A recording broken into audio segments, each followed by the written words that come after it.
Salam alaikum, bienvenue dans votre toute nouvelle émission Oussama Live. Vous vous demandez sûrement où est passée l'émission que j'animais l'an dernier Culture Mag. Elle est ici aussi, elle s'intègre dans cette toute nouvelle émission puisque vous verrez lors de cette saison pas mal d'artistes et d'invités défiler dans ce nouveau studio récemment rafraîchi. Alors pour commencer, pour inaugurer cette toute nouvelle émission, mon invité ce soir est à l'affiche d'un grand film qui fait parler de lui avant même sa date de sortie marocaine. Gigolo, mon invité ce soir, s'appelle Ismaël Saïdi. Salam alaikum. Salut, ça va, salam alaikum. Comment ça va? Super, je suis content d'être là. Alors, je vais te tutoyer. Non. Non, je peux pas. Non, je peux pas. Je vais te tutoyer quand même. Elle m'a fait le quand même. Je vais te tutoyer quand même. Alors, comment tu trouves déjà la déco? Franchement, c'est canon, hein. Ouais. Ouais, c'est super. C'est une chouette déco, c'est une toute nouvelle émission. Tu inaugures ma nouvelle émission. Ben, je sais. C'est un honneur pour toi, je sais. Ben, je sais, je suis tout ému en fait. Je suis vraiment tout retourné. Donc, Ismaël Saïdi, tu es le réalisateur de ce film qui fait déjà parler de lui, comme je l'ai dit, marocain, Gigolo. Je vais te demander, avant de parler vraiment de ce film, de te présenter en une phrase avec un point à la fin. C'est difficile. Hein. Ah ouais, c'est très difficile en une phrase. Je m'appelle Ismaël Saïdi, je suis un Bruxellois qui à un moment donné a décidé d'écrire et de réaliser des films. Super. Point. Voilà. Et tu as mangé du mouton hier? Non. Voilà. J'aime pas le mouton. J'aime pas le mouton. Voilà, Eid Moubarak. Eid Moubarak Saïd, et à vous aussi, Eid Moubarak. Alors, donc je vais continuer dans ta présentation. Tu es né à Saint-Josse. Tenoud. Comme 95% des Marocains de Belgique. Voilà, et comme moi aussi. Comme moi. On salue tous les Saint-Jossois. Tous les Tenoudois, on dit. Ouais, tous les Tenoudois. Tous les Tenoudois. Tu es né en 1976, gradué en relations publiques et licencié en sciences sociales. Ça doit t'aider à l'écriture de tes textes et de tes scénarios. C'est le moment où je dois faire le mec sérieux. Exactement. Si tu as des lunettes, tu peux les lancer direct. J'en ai plus. Non, mais écoute, non, ça aide, oui, effectivement, ça aide à l'écriture. Hein. Réalisateur auto-formé, c'est-à-dire que tu n'as pas suivi de formation de réalisateur. Non. Super. En même temps, en venant de Saint-Josse, c'est un peu difficile. Ouais, c'est ça. C'est ça. C'est très compliqué. Donc, vous avez été à la 64e Mostra de Venise en 2007. Donc là, maintenant, tu me vois en fait. C'est ça, c'est vrai. C'est Venise. C'est Venise. Oui, alors on recommence. Oui, cher ami, donc j'ai été à la Mostra de Venise en 2007. Voilà, pour la présentation, je vais te vous voyez. Voilà. Okay, vous avez été à la 64e Mostra de Venise en 2007 avec votre court-métrage Loin des yeux. Tout à fait, dans lequel il y avait Rachid Louali et Hanan Ibrahimi à l'époque. Ouais. Vous avez réalisé aussi, je continue avec le vouvoiement, d'autres courts-métrages, les uns contre les autres, Marie-Madeleine, Beaucoup de bruit, et la fameuse série que vous connaissez tous, téléspectateurs et téléspectatrices. Elle a coloré vos salons, vos balcons, elle a coloré le visage de vos parents et de vos grands-parents. La série Remo, c'était Ismaël Saïdi qui a réalisé et écrit. J'ai écrit et réalisé, ouais. Et écrit. Alors comment c'était une belle expérience. Hein. Écoute, Remo, c'était vraiment une expérience fantastique parce que si tu veux, bon moi je suis comme tout le monde ici, le Maroc je le connaissais pour y avoir passé mes vacances toute ma vie avec mes parents, mais je n'avais jamais bossé au Maroc et j'aurais jamais cru qu'un jour je ferais quelque chose pour la télévision marocaine. Et il se trouve qu'effectivement suite à ce court-métrage qui avait été à Venise, donc où il y avait Rachid Louali, Hanan Ibrahimi, Deuxième m'a contacté pour me dire tiens, nous on cherche des gars pour écrire des téléfilms qui puissent toucher la communauté marocaine à l'étranger, pas juste les Marocains au Maroc. J'ai écrit le Remo qui était d'abord un téléfilm. Et puis ils m'ont dit tiens, tant que tu es, réalise-le. Donc je l'ai réalisé. Et il avait eu énormément de succès en première diffusion. Et suite à ça, la télé m'a dit écoute, puisque ça marche, allons-y. On te donne carte blanche, t'écris 30 épisodes, tu les réalises, tu t'installes à Casablanca et tu le fais. C'est ce que j'ai fait. Ça a duré, l'écriture et la réalisation a duré 8 mois. Où on a découvert le Maroc de fond en comble, où on a tourné de Tanger à Taroudant. J'ai rencontré la plupart des plus grands acteurs marocains qui sont des gens géniaux. Jamal Ababsi, que j'avais reçu ici, qui est mon pote. Enfin, tous ceux qui ont bossé avec moi là-dessus. Et voilà, ça a eu le succès qu'on connaît à cette série. J'étais vraiment flatté de voir que déjà au Maroc, des gens de toutes les couches sociales regardaient le Remo, donc ça allait. C'était intergénérationnel. Intergénérationnel et intersocial, si tu veux. Ouais. Dans le sens que tu avais des gens à la campagne qui regardaient le Remo, tu avais des gens d'une certaine bourgeoisie qui regardaient le Remo, tu avais des gens en Belgique qui regardaient, en France. Je me souviens qu'à l'époque, au niveau des chiffres, en Île-de-France, on était numéro 1 quasi en termes de séries. On a reçu des messages des États-Unis, de la Russie. Enfin, là où il y a un Marocain quelque part sur Terre, le Remo était regardé, ça leur rappelait le pays. Et surtout, la force de le Remo, c'est que c'était une comédie familiale que les enfants, les parents et les grands-parents pouvaient regarder ensemble. C'est ça la force. Et tu pensais que ça manquait au Maroc pendant ce temps-là? Je pense que ça manque partout, pas qu'au Maroc. Je pense que ça manque. Quand j'étais gosse, j'adorais, enfin je suppose que tu as connu ça aussi, pouvoir m'asseoir le dimanche soir et regarder sur TF1 un film de Louis de Funès ou de Pierre Richard avec mon père, avec ma mère, avec mes frères et sœurs. Et donc c'était vraiment un moment familial, ou alors quand mon père nous forçait à voir des films égyptiens, c'était aussi un moment familial. Mais je veux dire, je trouve que le cinéma, ou même la télé, n'existe que quand il a ce vecteur rassembleur. Et je trouvais qu'effectivement, sur Deuxième, ça manquait. Il y avait des très très belles fictions, mais ce qui manquait, c'était vraiment une fiction qui puisse rassembler les gens dans l'humour. Et El Hemo a servi de vecteur. El Hemo a servi après aussi de tremplin pour d'autres personnes qui ont créé d'autres séries entre-temps. Comme l'Anam Nana, Ramadan dernier. Ouais, qui a un succès aussi, qui a aussi ce côté, je crois que c'est moins humoristique, mais qui a aussi ce côté très rassembleur. Et je trouve que c'est important. Ça permet aux gens, et ça a permis aussi aux gens, aux jeunes qui sont nés ici, de se mettre devant la télé avec leurs parents qui sont nés là-bas, et de regarder un programme de là-bas, El Hemo étant parlé très souvent marocain et pas mal français aussi. Alors c'est un véritable carton, 37% de part du marché au Maroc durant près de 30 semaines. Ouais. C'est bien, tu peux le répéter? Ça fait plaisir ça. Ça va être 37% du part de marché marocain. Oh, répète. On va peut-être là, ouais. on va peut-être l'afficher, 37% du part de marché. Ouais. Vous réalisez un autre téléfilm, Soins à domicile. L'année passée, ouais, avec Reda Chebchoubi. De nouveau mon pote Jamel Lababsi, Fatima Ouchey qui avait bossé avec moi sur El Hemo. J'ai repris la même équipe. Enfin, il fallait moins de monde parce que c'était un téléfilm. J'ai repris la même équipe. On change pas une équipe qui gagne. Ouais. Et de nouveau, la chaîne m'a contacté en me disant voilà, ça fait longtemps qu'on t'a pas vu, t'as disparu, t'es en train de faire tes trucs en Belgique, tu fais du théâtre, etc. Tu veux pas nous faire un téléfilm? Je me suis dit pourquoi pas, et j'ai écrit cette histoire que les gens ont vu, qui raconte ce médecin chirurgien esthétique qui vient de Belgique et qui retourne au bled parce que son père, avant de mourir, lui dit il faut que tu ailles vraiment soigner des gens au village, et avec tout le conflit entre un village et la modernité. Et je trouve que c'était important aussi, parce que ça me permet aussi, en faisant ce genre de film-là, de permettre à des jeunes artistes comme toi, qui n'ont pas souvent la possibilité d'avoir des rôles en Europe intéressants, soit tu vas jouer un dealer, soit un tox, soit un prisonnier, de jouer autre chose. Et Reda était très très heureux de pouvoir jouer chirurgien esthétique. Ouais. C'est pas tous les jours quand on voit ce genre de scénario-là. Et donc voilà. Et donc le téléfilm est passé, je crois, il y a plus d'1 an, pendant le Ramadan 2011, si je me souviens bien, 2011. Et donc le Ramadan précédent, et ça a beaucoup marché. Voilà, c'était chouette. Votre nouveau film belge, puisque c'est votre premier long métrage d'une production belge, Fracasse Production, Marocaine Gigolo, qui sort dans vos salles le 23 octobre prochain. Alors, première question, ça parle de quoi, Marocaine Gigolo? Alors, Marocaine Gigolo, de nouveau, c'est une comédie familiale qu'on peut aller voir au cinéma avec ses enfants. Alors, à partir de 10-11 ans, parce que les dialogues, il faut les comprendre. Il y a beaucoup de blagues dans les dialogues, il faut les comprendre. Mais avec des enfants, grands-parents, parents, enfin, on est dans le même humour, dans le même univers que le Hemo, de nouveau. C'est l'histoire de 3 gars, des Scarbécois, des Bruxellois, qui veulent ouvrir un snack, qui n'ont pas d'argent pour le faire, qui essayent de gratter comme ils peuvent du fric, qui veulent absolument bosser, et qui, par le plus grand des hasards, décident de devenir gigolos pour trouver le fric pour ouvrir ce snack. Ah ouais. Donc ça s'annonce bien. Ce qui était compliqué au départ, c'est que Fracasse a eu beaucoup de mal à réussir dans les premiers temps à trouver un financement pour le film, tout simplement parce que c'était tabou de faire une comédie en Belgique. C'était vraiment, mais non, on fait plus des films, tu vois, des films sociaux, des films, etc. Mais rarement des comédies. Et donc, il a fallu se battre pour expliquer que oui, le public belge, dans le sens le plus large, a le droit à avoir sa propre comédie et qu'elle soit locale aussi. Qu'on puisse dire aux gens, venez voir un film de chez nous qui parle de nous, où on rigole de nous, et vous allez passer 1h30 de plaisir au cinéma, basta, sans plus. Et donc ça, c'était compliqué au départ, mais dès que la machine s'est mise en route, ça a été génial, quoi. Tout de suite, on va voir la bande-annonce de Marocaine Gigolo qui sort le 23 octobre 2013. C'est tout de suite dans Oussama Live.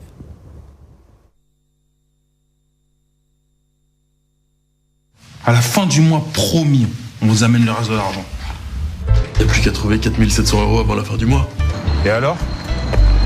Viré du chômage, j'ai pas de job. Eh, tu pars pas comme ça! J'en veux pas de votre taf de merde, là! Tu n'as pas de papier! Et tu vas faire comment maintenant pour payer le local à la fin du mois? Ça, tu comprends? Merde! Si vous pouviez nous donner un petit coup de pouce, ce serait pas de refus. Est-ce que quelqu'un d'entre vous pourrait me raccompagner chez moi parce que... ça va pas. Combien tu coûtes? Disons que j'ai envie de m'offrir un petit câlin et que je veux savoir combien je dois payer pour me l'offrir. T'as payé 200 €? Si tu tapes 3 fois par jour, 5 fois par semaine, tu sais combien ça fait? Je suis pas une pute, les gars. Au point où j'en suis, moi aussi, je suis prêt à me taper une vieille pour 200 €. Ah, moi, je suis partant. Ouais, reste à les trouver, les clientes. C'est quoi? On va pas niquer une meuf à 3, les gars. Mais non, idiot, chacun sa meuf, mais on met l'argent dans un pot commun. Question de ramasser l'argent pour le snack, c'est tout. Ah, bah, c'est du Viagra. Oh, bah, pardon. Bon, enfilez-moi ça. Ouais, c'est qu'en fait, on fait pas vraiment dans... Je suis très curieuse de savoir comment vous avez fait pour trouver l'argent pour le local et les travaux si vite. On a fait des heures sup. Beaucoup d'heures sup. J'ai essayé l'africain, il est génial. Toi, je t'ai pris le marocain. Le quoi? Oh, c'est quoi cet enrouille? Elle est morte. Putain, qu'est-ce que je leur fais? Monsieur, vous allez laisser tomber le Viagra. Ferme ta gueule, toi.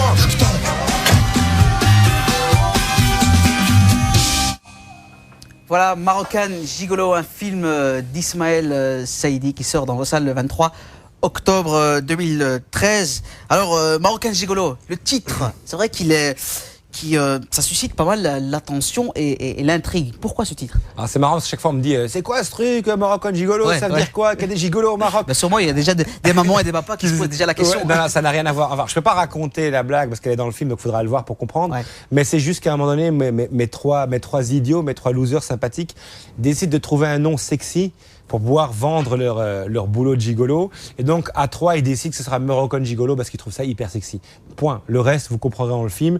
Mais ça n'a strictement rien à voir avec le Maroc, à part le fait qu'il y en a un dans l'histoire qui est d'origine marocaine. Alors, c'est un film destiné à qui? À quelle tranche d'âge? Écoute, on a fait des tests. Donc déjà, moi, dès le départ, je considère que c'est pour les gosses aussi. Parce qu'il n'y a rien. Bon, c'est vrai qu'on voit à un moment donné les gars danser en short, là. Mais il n'y a strictement rien qui puisse choquer un enfant. Surtout pas en 2013. Mais il n'y a rien qui puisse choquer un gosse. Il n'y a aucune scène de nu. Il n'y a aucune scène qui puisse... Tu vois, tout est suggéré, tout est imaginé dans le film.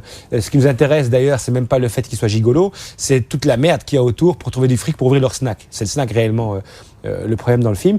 Mais donc, en fait, c'est un film qu'on peut voir à partir de 11-12 ans, jusqu'à 200 ans, qu'on peut voir en famille, qu'on peut voir entre potes, entre copines. C'est un film pour les femmes aussi. Il y a beaucoup de femmes dans les personnages principaux, dans les personnages secondaires. C'est surtout un film finalement de femmes, plus qu'un film d'hommes. Donc voilà, c'est vraiment un film, c'est vraiment un moment d'humour, c'est une bouffée d'oxygène pendant une période morose, on est en pleine crise. Donc si vous allez au cinéma, c'est pour aller rire pendant 1h30. Et les gens rient donc, pendant 1h30, pendant les projections qu'on a fait en avant-première et les sneak previews, les gens rient pendant 1h30, ça leur fait du bien, ils sortent avec la banane en disant « Waouh, ça fait du bien, enfin une comédie », puis ils rentrent chez eux. C'est tout ce qu'on veut. Voilà. En tout cas, voilà, Ismaël Saïdi nous avoue qu'il n'y a pas de scène un peu... Il n'y a rien. Donc, Il y a rien. Mes parents l'ont vu. Donc, donc voilà, ouais. ses parents l'ont Et vu. ils m'ont pas renié. Donc jusque-là, ça va. C'est halal, c'est ça? 100% halal. Donc alors on va parler de ces trois gigolos, de ces pseudo gigolos. Alors on va commencer par on va dire votre acolyte puisqu'il vous suit partout dans vos tournages, Reda Chebchoubi qui interprète Samir. Alors moi, voilà, je vais pas être objectif parce que j'aime beaucoup Reda. J'ai rencontré Reda à l'époque, je produisais, je n'ai pas réalisé, c'était Nordine Zerad qui réalisait, donc Noun. J'ai produit une web-série qui s'appelait Yabiladi, sur le site internet Yabiladi à l'époque, et j'avais rencontré Reda, et donc il avait joué dans cette web-série avec Hichem Slaoui, qui avait été un carton sur le net, qui était une première vraie web-série marocaine, et je me suis rendu compte qu'il avait beaucoup de talent. Il en voulait, c'est un mec qui voulait devenir comédien, mais il a cette humilité de pas dire je suis comédien, machin. Enfin, il essaye quand même de bosser dans son coin tranquillement. Je l'ai rappelé après en disant tiens, j'ai écrit une pièce qui s'appelle Heureux qui communiste. Est-ce que tu veux avoir le rôle principal? Il l'a eu. On a fait le tour du monde lui et moi avec cette pièce qui a été un carton aussi. Après ça, je lui ai proposé dans ma pièce Ceci n'est plus un couple de faire la voix off, donc la voix du notaire. Il est venu me rendre ce service et on a tourné de nouveau un peu partout avec cette pièce. Et puis il y a eu ce fameux Soin à domicile où il avait pour la première fois son rôle principal à la télé. Et plus j'avançais avec lui, plus je me rendais compte qu'il correspondait exactement au personnage de Samir, qui est en fait un jeune gars très sympatoche, très naïf, aux antipodes du cliché du gars qui tient les coins de rue, tu vois. Vraiment le mec, un peu le gendre idéal, un peu le Cadmerade en Belgique, tu vois. C'était ça le personnage, parce que c'était important que Samir soit un peu plus effacé comme personnage que les deux autres. Ce soit celui qui n'a pas nécessairement le plus de caractère, parce qu'il était écrit comme ça. Et il a fait des castings, donc je ne l'ai pas juste placé comme ça, il a fait pas mal d'essais, parce qu'il y avait quand même beaucoup de producteurs, il y a plusieurs coproductions sur le film, donc il a dû réussir à s'imposer auprès des coproducteurs, et puis quand tout le monde a décidé que ce serait lui, il est rentré dans l'aventure, et effectivement, le choix est impeccable, quoi. Alors, en tout cas, on va parler maintenant des deux autres. Donc François Arnaud qui interprète Nicolas. Alors François Arnaud est québécois, donc il est né à Montréal, il a grandi là, et en fait je l'ai découvert quand on cherchait quelqu'un pour le rôle de Nicolas, donc on cherchait quelqu'un qui puisse venir du Québec parce qu'on avait une coproduction québécoise, et il joue dans une série qui est très connue qui s'appelle The Borgias, qui est une série que la plupart, à mon avis, des auditeurs connaissent, des téléspectateurs connaissent, donc il y a eu énormément de succès aux États-Unis. Il avait joué avec Jeremy Irons, et je me dis tiens, il a l'air pas mal le gars, je vais essayer. On l'a contacté, il faisait beaucoup de drames, donc il s'est dit pour une fois ça va peut-être me faire du bien de faire une comédie, donc il est venu jouer avec nous. Et alors il y a Eddie King, notre ami qui est juste derrière toi là. Donc Eddie King qui est d'origine Dédé dans le film, qui est d'origine congolaise, qui lui est né en France, qui a grandi à Paris, et sa mère a émigré vers le Québec à l'âge de lorsque lui avait 14 ans, donc il a fini son adolescence au Québec. Qui vient du stand-up. Il fait du stand-up, il est très connu là-bas. En fait, ça marche énormément pour lui. Il a beaucoup de talent et il fait partie de l'écurie de Juste pour rire au Québec. Et donc, c'était son premier film et il était tout excité de se dire, je vais pouvoir jouer au cinéma. Et c'est vraiment une découverte. C'est vraiment, pour vous le verrez au cinéma, il crève l'écran. Il est drôle, il crève l'écran. C'est vraiment la découverte. Bon, Reda, je le connaissais déjà, François aussi, mais Eddie, c'est la découverte dans ce film, quoi. Il y a aussi des femmes, Stéphanie Van Vive. Stéphanie Van Vive, qui est donc une comédienne belge qui a le rôle principal féminin et qui en fait fait beaucoup de théâtre, mais qu'on a pu voir dans 7e ciel. Elle avait le rôle principal sur RTBF. On a Guylaine Tremblay, qu'on voit juste là derrière toi, qui est une actrice québécoise, qui est une star au Québec, qui joue dans des séries comme Unité 9, qui fait un carton pour l'instant au Québec, donc qui est le deuxième rôle principal féminin. Puis on a énormément de rôles secondaires féminins qui sont tous là pour donner vraiment un cachet très spécial au film, quoi. Pourquoi cette union avec le Québec? C'est au départ, si tu veux, quand j'ai écrit le scénario, je l'avais proposé à un atelier qui s'appelle l'atelier Grand Nord, qui est un atelier qui se déroule à Montréal et qui en fait permet à plusieurs scénaristes de se rencontrer. On s'enferme pendant une semaine, on travaille chacun sur le scénario l'un de l'autre. Oui. Ça permet de développer une synergie. Et je me suis rendu compte, j'étais la seule comédie de cet atelier, et je me suis rendu compte qu'ils avaient le même humour que nous. Si tu veux, nous en Belgique, on a cet humour qui est plein d'autodérision. On rit d'abord de nous. On ne se fout pas des gens en Belgique, tu vois. Quand on regarde l'humour en France, est beaucoup plus cynique, on rit des autres. C'est de l'humour qui est chouette aussi. Mais ici, nous, on est des pros pour d'abord se foutre de nous-mêmes. Ouais, on rit de nous. Avec François Poulvord. Voilà, on rit de nous d'abord. François Damien. Voilà. Alors, ajoute ça à ma culture marocaine, où là aussi, on est des pros pour rire de nous d'abord. Où tu vois des gens au fin fond de la misère au Maroc qui rient de leur misère. Donc, cette autodérision qu'il y a en nous, qui est très forte et qui est en fait le vecteur de plein de spectacles, de stand-up aujourd'hui, je l'ai trouvé au Québec. Ils rient d'eux d'abord. Et donc je dis waouh, ils ont quelque chose. Donc j'ai rencontré le producteur québécois là-bas. Il est rentré dans le bateau en disant il est monté sur le bateau en disant ok, je fais le projet avec toi. Et c'est parti comme ça. Et il se trouve que le Québec est devenu, le Canada est devenu à travers le Québec le gros coproducteur du film. Alors ce qui est drôle dans ce film aussi, là où ce film a vraiment un côté universel, c'est que oui, il y a le Québec, donc tu as la Belgique et le Québec, mais dans la Belgique tu as Fracas Productions qui est une boîte liégeoise. Et tu as Savage Film, qui est une boîte flamande, qui coproduisent le film. On a Tine Embrecht, qui est une actrice flamande. En gros, c'est un smoothie. Ah, c'est un smoothie grave. Non, mais les smoothies, c'est pas digeste. Le film est digeste, tu vois. Mais c'est un smoothie. Tine Embrecht, qui est une star en Flandre, une star de la télé flamande. Et donc, on a ce mélange, parce que toi et moi, on est issus du mélange. Même si nos deux parents sont, par exemple, marocains, le fait que tu sois né ici, t'es issu du mélange. Tu t'es mélangé à plein de trucs. Ta culture n'est plus la même que celle que tu aurais eue au Maroc si tu avais grandi au Maroc. T'as une culture, t'es un Marocain 1.1. T'es un Belge 1.1. C'est ça. Et donc ce film, c'est ça. C'est de la comédie 1.1. C'est une comédie où on a mélangé tout ça. Culture québécoise, culture belge, culture francophone, culture flamande, culture marocaine. Tout ça a été mixé, culture congolaise. Et on a fait un film qui parle à tout le monde. Justement, on va parler de diversité. Le choix des acteurs et le casting, on voit bien un black, un blanc et un beurre. Est-ce que c'est par pure stratégie de diffusion, par exemple, ou une stratégie financière? Alors, c'est pas une stratégie de diffusion parce que c'est pas plus facile si tu mets un black, un blanc et un beurre dans un film de le sortir qu'un autre. Non, c'est Scarbeck. En fait, Ouais. c'est ce que je réponds aux Scarbeck. gens, c'est Scarbeck. Il n'y a Exact. aucune stratégie là-dedans. C'est moi, c'est la place bienfaiteur où j'ai grandi, c'est ça. Il y avait un black à côté de moi, il y avait un, j'aime pas le terme, mais un belge, si tu veux, il y avait nous, il y avait un turc, il y avait un roumain, il y avait un polonais. C'était ça, Scarbeck. C'est de là-dedans que c'est la fierté, en fait. C'est là qu'on a grandi. Et toi aussi, je suppose. Ouais. C'est là-dedans qu'on a grandi. Pour nous, il est tout à fait normal que ton voisin soit congolais, que soit ton meilleur ami, et qu'il soit. Ça ne choque pas. Non, ça ne choque plus. non, ça ne t'a jamais choqué. Tu ne t'es jamais posé la question? Jamais. T'as grandi, Jamais. t'as grandi comme ça, en fait. Et c'est ce film. Donc il n'y a aucune stratégie derrière. C'est juste, ce film, pour moi, est un ambassadeur pour la Belgique et Bruxelles. C'est ça que nous, on est. C'est-à-dire qu'on est des gens qui nous mélangeons. Chacun avec nos différences, chacun avec nos cultures, mais on vit ensemble. Ces trois potes, vous le verrez dans le film, sont amis, mais vraiment d'enfance, au point qu'ils osent se dire des choses, des blagues, qui peuvent parfois paraître lourdes, voire même racistes, mais entre eux, ils se le permettent. Et c'est comme ça que moi j'ai grandi. Entre eux, ça passe. Comment dire, entre amis, tout passe. Parce qu'il n'y a pas d'hypocrisie. Voilà. Exact. Comment, à ce moment même. Tout à fait. Il n'y a pas d'hypocrisie. Voilà, on est des potes, on n'est pas hypocrites. Exactement. On ne veut pas de promo. Comment tu as eu l'idée d'écrire ce film? Alors, c'est drôle parce que j'étais à Cannes pour un autre projet. J'avais pas un film en compétition, mais j'étais à Cannes pour un autre projet. Ouais.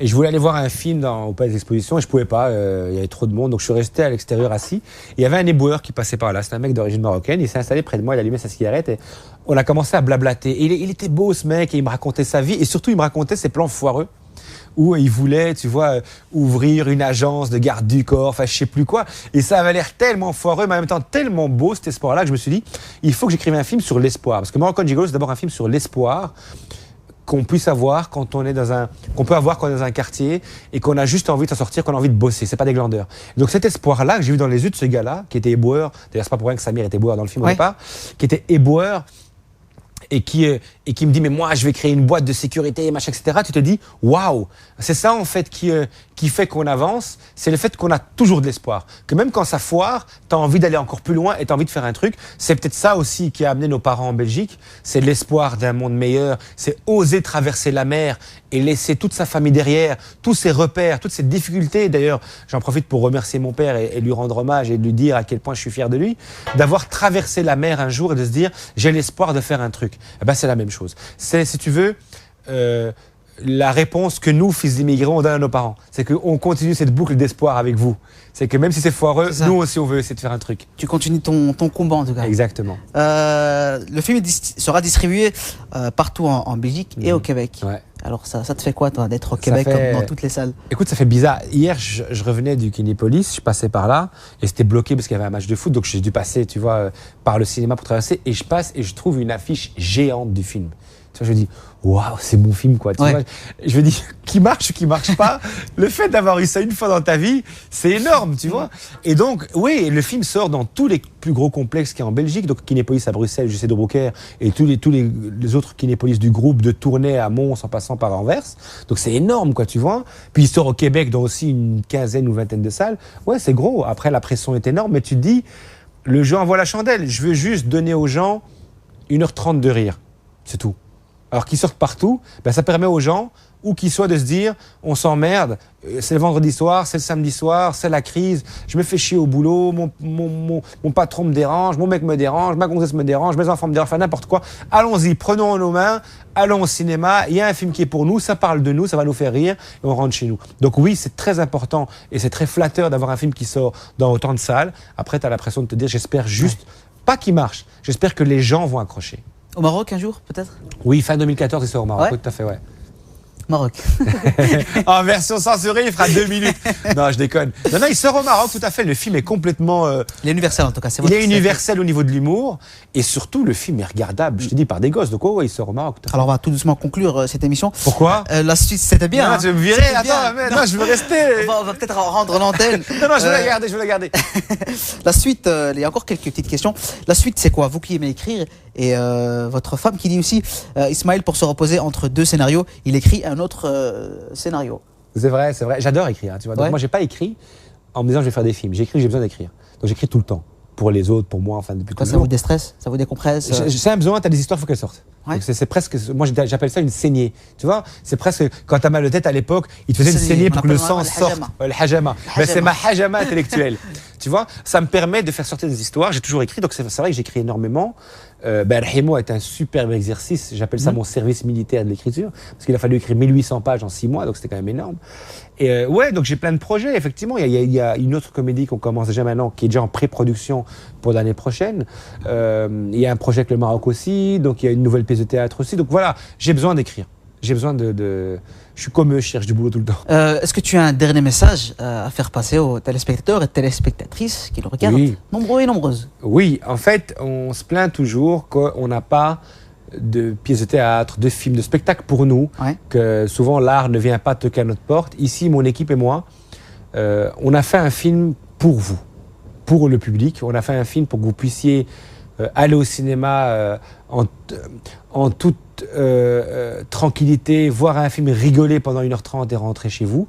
On a vraiment fait ça pour vous, donc on espère vous voir venir le voir, on espère partager avec vous ce moment de plaisir. C'est vraiment ça, ce film, ce que Moroccan Gigolo a comme point commun avec le Maroc, Moroccan Gigolo, ce que Moroccan Gigolo a comme point commun avec le Maroc, c'est ça en fait, c'est le partage. C'est un film qu'on a fait pour partager avec vous le plaisir. Donc voilà, venez le partager avec nous. Super, déjà moi je vais aller le voir ce soir. T'as intérêt? Puisque je l'ai pas encore vu, je vais aller le voir ce soir à Liège. Voilà en tout cas. Juste une chose, il sort le 23 octobre, on le rappelle, dans toutes les salles en Belgique. Et Reda et moi, on va faire chaque jour à partir du 23 une salle au hasard pour rencontrer le public. Il y aura la liste des salles où on sera sur la page Facebook du film. Donc il y a une page Facebook qui est Moroccan Gigolo. Vous allez sur Facebook, vous tapez Moroccan Gigolo, vous aurez la page Facebook du film. Donc allez-y, likez la page et à ce moment-là, vous verrez quand est-ce qu'on sera dans la salle et peut-être qu'on viendra vous faire un coucou. Les infos sont données. Merci Ismaël Saadi. Merci à vous en tout cas. D'avoir été avec nous. Vous l'émission, parce que toi je te tutoie. Tu reviens quand tu veux. Alors je reste, alors je bouge pas. Tu peux rester quant à vous, chers téléspectateurs et téléspectatrices. Voilà, Moroccan Gigolo, un film d'Ismaël Saidi, une pure comédie qui sort dans vos salles le 23 octobre 2013. On se donne rendez-vous la semaine prochaine pour un nouveau numéro de Oussama Live. D'ici là, portez-vous bien. Wassalamu alaikum wa rahmatullahi wa barakatuh. Attends, il faut que j'ai un truc. Il a le liqa. Super.